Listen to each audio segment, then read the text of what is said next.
Sébastien Clich, je présente le sommeil trouble de l'opérateur à la galerie Sporobol.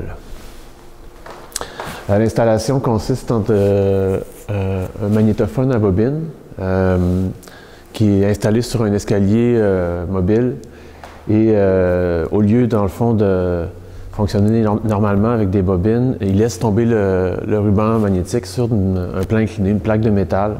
Puis ça permet de former comme ça des motifs, des genres d'arabesques qui s'empilent et qui tranquillement se font et se défont parce que le ruban revient vers la machine pour former une boucle.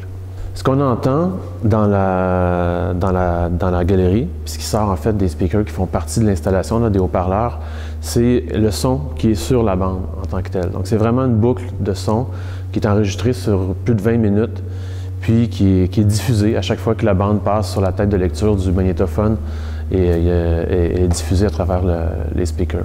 Dans l'installation, le ruban tombe sur la plaque de métal, puis forme justement ces boucles-là, qui sont filmées. Il y a une caméra qui est installée puis qui filme juste un segment en fait du motif, puis qui le rediffuse sur un écran de projection. Donc c'est un petit peu comme si toute cette installation-là servait à créer cette image-là, cette projection-là, qui est un petit peu comme un dessin. C'est ce qu'on voit quand on arrive dans la galerie. On voit un dessin très linéaire, puis on n'a pas le choix en fait de passer de l'autre côté de l'écran pour découvrir en fait c'est quoi le mécanisme qui crée cette image-là. Une fois qu'on est rendu là, je pense que le spectateur tombe dans une logique où il compare un peu le résultat puis la source, et essaie de comprendre en fait toutes les différentes composantes du dispositif.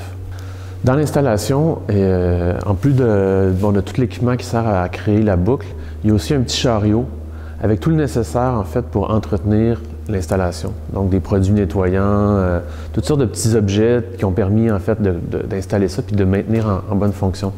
Donc ça fait le lien en fait avec le titre de l'exposition, le sommeil trouble de l'opérateur. Donc il y a une espèce d'opérateur, il y a un personnage fictif qui n'est pas ici, mais qui à quelque part manifeste sa présence par ce petit chariot-là.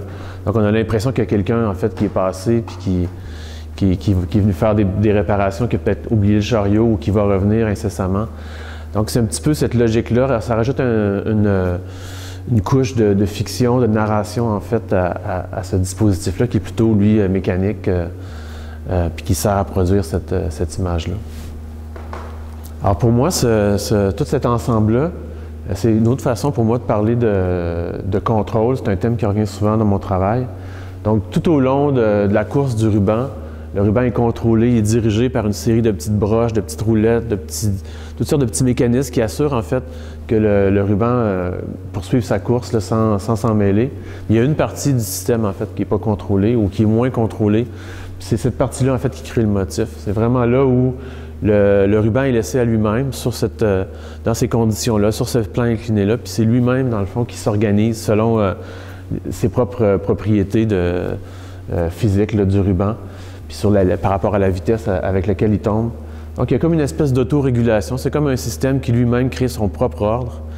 Puis c'est pas sans risque, évidemment, il peut y avoir un petit changement dans les paramètres, puis il y a une boucle ou il y a quelque chose. Puis c'est peut-être en fait ça qui rend le sommeil de l'opérateur trouble, en fait, c'est la possibilité que ce système-là qui est en équilibre perde son équilibre, puis à quelque part s'en mêle, puis s'enraye, puis que tout ça s'arrête. Nécessite d'amener le petit chariot et de faire une réparation.